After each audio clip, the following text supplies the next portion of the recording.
ओम कान कुब्जे दिजः कश्चिद् आसीपति अजामिनः नाम्नः नष्ट सदाचारी दास्या संसर्ग दूषितः। और हमारे भैया जी की तरफ से हम सभी साथियों को 20-20 श्रद्धा सुमन से सम्मानित किया गया है। भगवान उनकी समस्त मनोकामनाओं को परिपूर्ण करें और भैया को जी को हमारी तरफ से छोटे सा 4 शब्दों में शुभ आशीर्वाद है।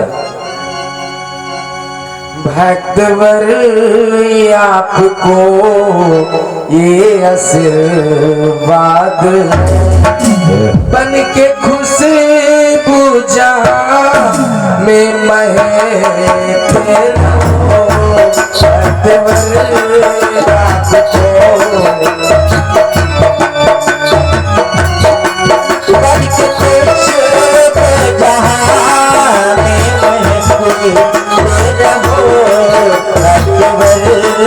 आपको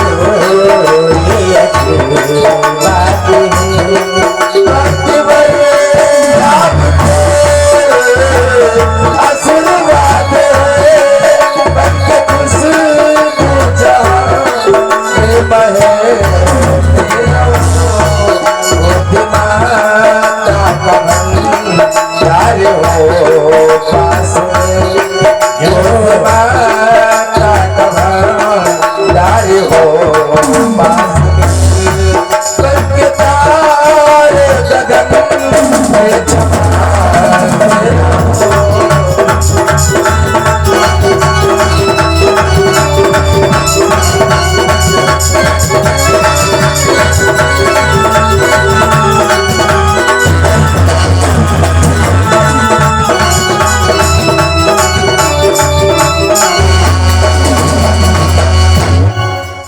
बोलो बाले कृष्ण भगवान की।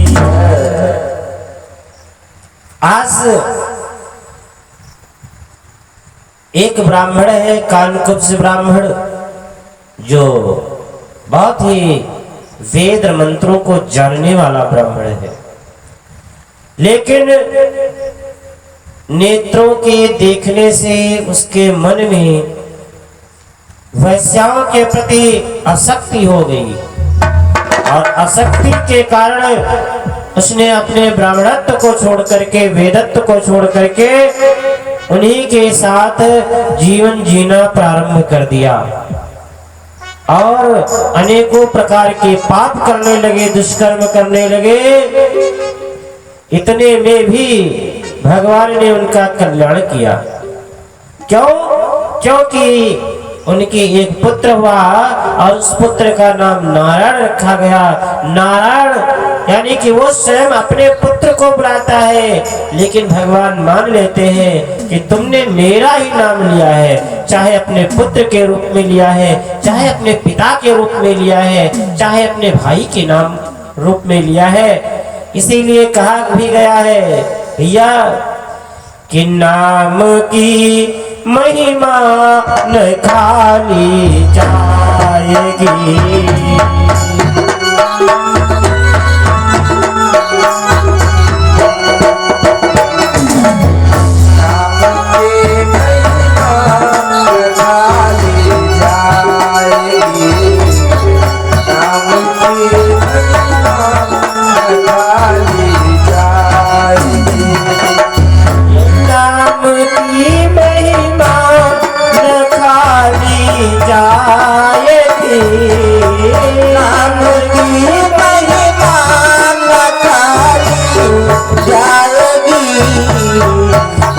हवा अपना असर दिखलाएगी,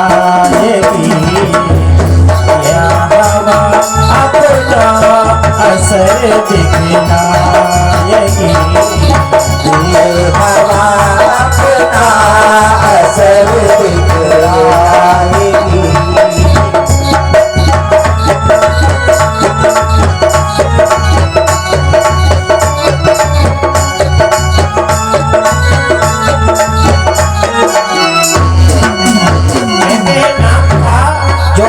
जप करता है तो उस जप का परिणाम उसे अवश्य मिलता है। मौसम ठंडी का है तो हवा चलेगी तो ठंड लगेगी, गर्मी का है हवा चलेगी तो उस मौसम के हिसाब से हवा का प्रभाव होगा। ए भैया, जो आग को छुएगा तो जलेगा जरूर, चाहे भजन करते हुए छुओ, चाहे किसी को अपशब्द कहते हुए गाली देते हुए छुओ। इसीलिए कहा भी गया है, आग छूले बोल करे या जान कर, आग छूले बोल करिया जान कर,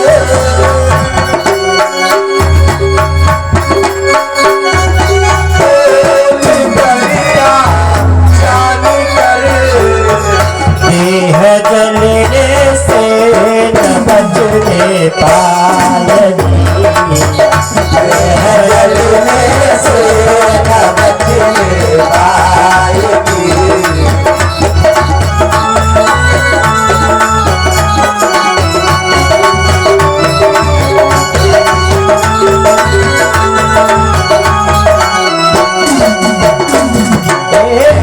खाइए औषधि किसी भी रोग की,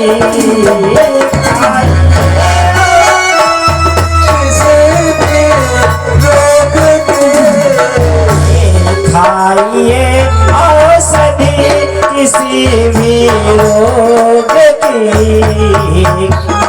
ये औषधि किसी भी रोग की, देह को कुछ फायदा पहुँचाएगी, कुछ फायदा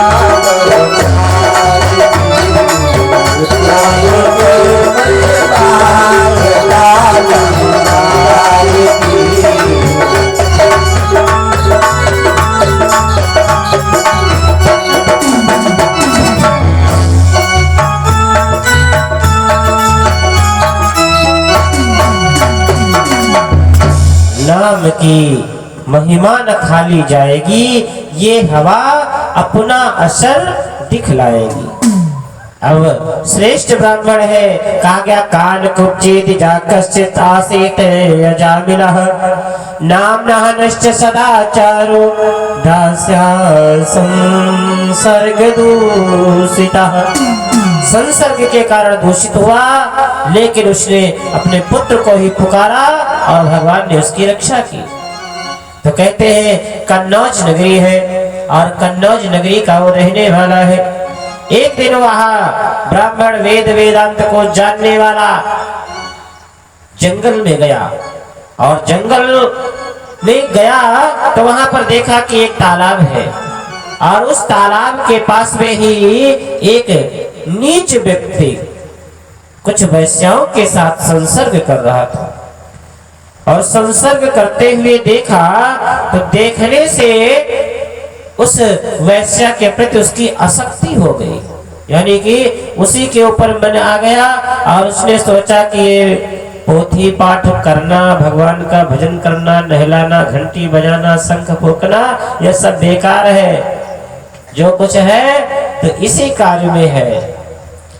और ऐसा सोच करके वह उन वैश्याओं के घर का पता लगा करके वैश्याओं के घर पहुंच गया। बहुत ज्यादा धन था, और उसे धन देते हुए उन वैश्याओं से कहा, देवियों, या तुम मेरे घर चल करके रहो या मैं तुम्हारे घर रहूं। तो वैश्याओं ने कहा, यदि तुम अपने घर लेकर के चलना चाहते हो तो मैं तुम्हारे घर चलने के लिए तैयार हूं। आज असामिल उन वैश्याओं को लेकर के अपने घर आ गया और अपने घर पर ही रहने लगा। अब पूजा पाठ धर्म कर्म सब छूट गया, और उसके कर्म क्या हो गए, उन वैश्याओं के साथ में ही आनंद करना, चोरी डकैती करना, चोरी करे डकैती करे, और भजन का कार्य समाप्त हो गया। एक दिन ऐसा आया कि कुछ साधु लोग उसी नगर में आए, और उन साधुओं ने शाम के समय होने पर विचार किया कि अब हमें यहीं रुक जाना चाहिए, फिर प्रातः काल होगा और कहीं प्रस्थान किया जाएगा।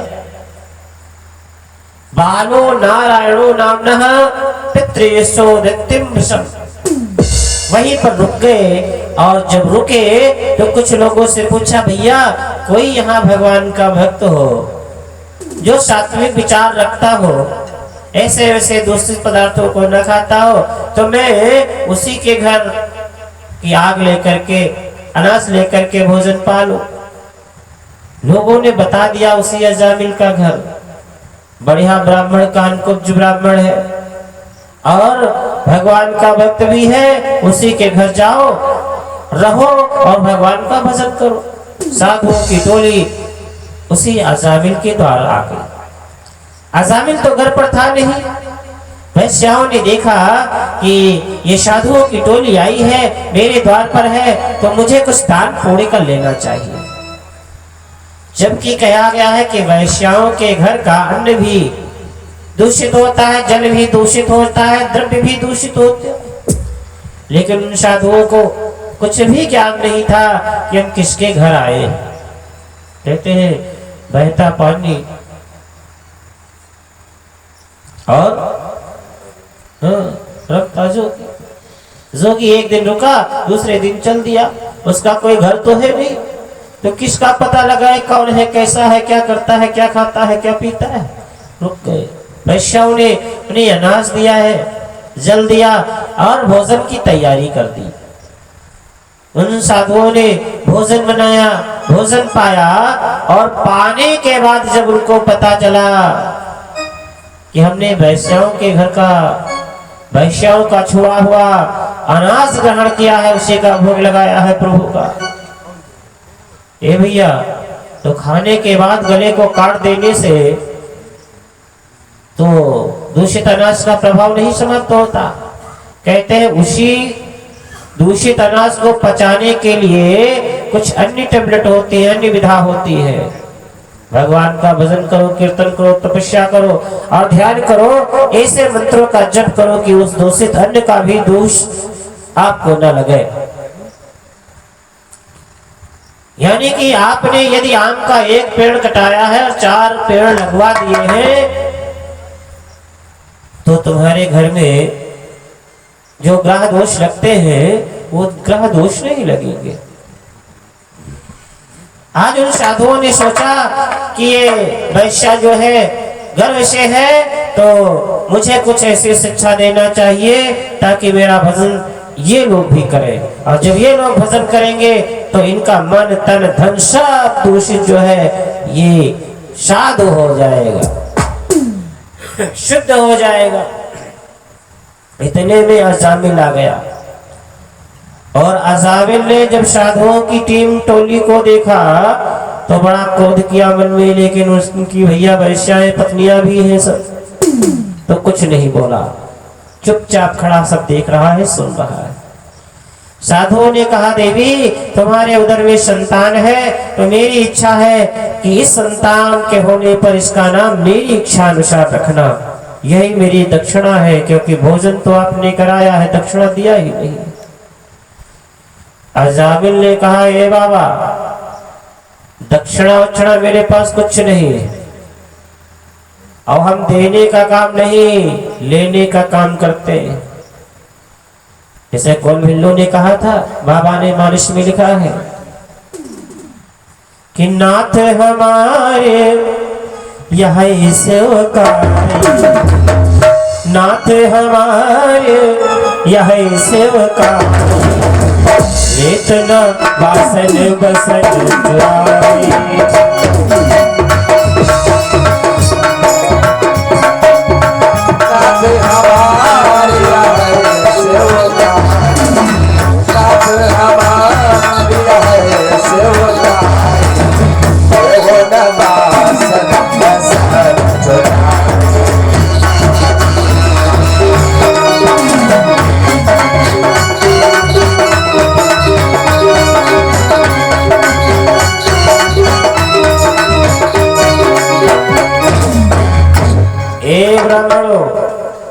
बस यही कुशल मनाओ कि तुम्हारे पास ये जो फूले का कमंडल और घंटी फूले की, थाली फूले की, लोटा फूले का, गिलास फूले का और भगवान का सिंहासन, एक और छीन नहीं लिया। बस यही तुम्हारी कुशल है। अब देना तो हमें कुछ नहीं है, अब निकल लो यहीं से। वैश्याओं ने समझाया कि स्वामी ये साधु लोग हैं, कुछ रुपये पैसे नहीं मांग रहे हैं, यही तो कह रहे हैं। चलो ठीक है देवियों, तुम कहती हो तो मान लेता हूं। इतनी प्रवृत्ति परिवर्तित हो गई थी। कहा ठीक है तुम कहती हो तो मान लेता हूं। और साधुओं ने कहा कि जब तुम्हें संतान होगी तो उसका नाम नारायण रखना, बस यही मेरी दक्षिणा है यार। और ऐसा कह करके साधु लोग वहां से प्रस्थान किए। समय व्यतीत हुआ और कुछ समय व्यतीत होने के बाद वहां अजामिल के घर में एक संतान हुआ, पुत्र हुआ। उस पुत्र का नाम वैश्याओं ने अजामिल रखा है। कहते हैं कि जो छोटा बेटा होता है तो छोटे के साथ माता की, पिता की बड़ी आसक्तियां होती है, यानी बड़ा लगाव प्रेम जुड़ा रहता है। कोई भी काम होता है, वो कहाँ गया, कुछ लेके आए हैं वो कहाँ गया, कुछ देना है वो कहाँ गया, कहीं घूमने गांव में किसी के घर जाना है वो कहाँ गया, चलो उसको लेकर चलते हैं। और थोड़ा जब बड़ा हुआ तब भी उसी को सारे काम सौंपने प्रारंभ हो गया कि ये काम करके ले आओ बेटा, नारायण जाओ ये काम कर लो, नारायण जल ले आओ, नारायण हमें वहां जाना है ये तैयारी कर दो। आज दूषित कर्मों के कारण जीवन में जीने की जो जिंदगी है, समय है, वो बहुत थी, लेकिन उसके 12 वर्ष पहले ही उसकी मृत्यु हो गई। और जब मृत्यु हो गई तो मृत्यु के समय कहते हैं जब यमराज के दर्शन होने लगे तब भी वो अपने बेटे नारायण को ही पुकार रहा था, नारायण बेटा आओ, मुझे ये कौन काला कृपा घेर रखा है, इससे मेरी रक्षा करो। अब जब यमराज सामने आते हैं तो यमराज के दूत भी आते हैं, लेकिन इसकी आवाज को सुनकर के, इसके वाणी को सुनकर के भगवान के पार्षद आ गए। और यमराज के दूत काले कुलटे मुकदर छोर हाथ में लेकर के, रस्सी पास लेकर के रहते हैं। और भगवान के दूत जैसे भगवान का वेशभूषा, पीत वर्णधारी, 4 भुजाओं से युक्त शंख चक्र गदा पद्म कमल का पुष्प धारण करने वाले, वैसे उनके दूत वो भी आ गए। अब भैया दूतों में विवाद होने लगा, यमराज के दूतों में और नारायण के दूतों में विवाद होने लगा। यमराज के दूतों को नारायण के दूतों ने मार करके खदेड़ दिया, भाग जाओ यहाँ से, मेरे भगवान का आदेश है, ये मेरा भगवान का भक्त है। दौड़ते हुए भैया भागते हुए यमराज के दूत यमपुरी पहुंचे और वहां बताने लगे कि अब तो हमारा जो काम है वो भी छूट जाएगा, लगता है कि यमपुरी हमारी खाली हो जाएगी, हम लोगों को पृथ्वी पर जाकर के विचरण करना पड़ेगा। क्यों, ऐसा क्यों बोल रहे हो, क्या हुआ? कहा भगवान के पार्षदों ने हमें मार करके खदेड़ दिया। बताओ, इतना बड़ा पापी अजामिल जो वैश्याओं के साथ आसक्ति रखता हुआ, चोरी डकैती बदमाशी करता हुआ, लोगों की हत्या करता हुआ जीवन बिताया, और मरने के समय उसने अपने बेटे को क्या बुला लिया, भगवान उसके पार्षद वहां पहुंच गए। अब क्या होगा? भगवान के पार्षद और यम देव दूतों के साथ नारायण के पास पहुंचे। नारायण ने कहा कि जिसके घर पे तुलसी का पौधा हो, मेरी ध्वजा पताका हो, स्वास्तिक का और ओम का चिन्ह बना हो, जिसके मस्तक पे चंदन का लेप हो, गले में तुलसी की कंठी हो, और ये प्रतीक चिन्ह है, इन प्रतीक चिन्हों को देख करके वहां तुम्हें नहीं जाना है। तो कहा अजामिल के पास तो ऐसा कुछ नहीं था। कहा मरते समय उसकी जुबान पर मेरा नाम और मेरे ही नाम की रचना वो रट रखा था, इसीलिए तुमको वही नहीं जाना था। अच्छा, हम सब अपराधी हैं, हम सब दोषी हैं, आप सही हैं तो ठीक है, मैं जा रहा हूं। ऐसा कह करके यमराज के दूत वहां से वापस चले आए हैं। कहते हैं भगवान की भक्ति का प्रभाव ही कुछ ऐसा है कि अपने नाम के जप के माध्यम से हर व्यक्ति का कल्याण भगवान कर ही देते हैं। बोलो बाल कृष्ण भगवान की। और ऐसा तभी होता है जब हमारा नित्य प्रति भगवान के प्रति श्रद्धा जागृत हो जाती है, उनके प्रति हमारी आसक्ति हो जाती है, उनका भजन करने लगते हैं, तभी ऐसा हो पाना संभव होता है। आइए दो बार संकीर्तन। ओम नमो भगवते वासुदेवाय।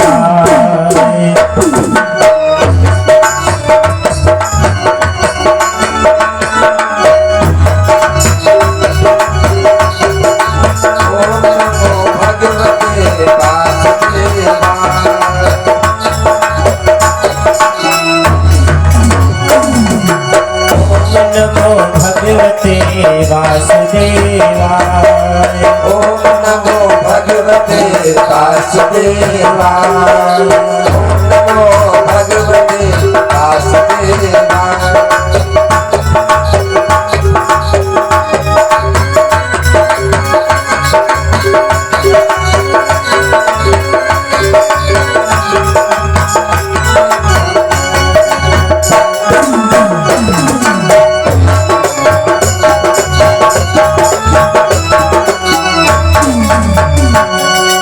ओम नमो भगवते वासुदेवाय। ओम नमो भगवते वासुदेवाय।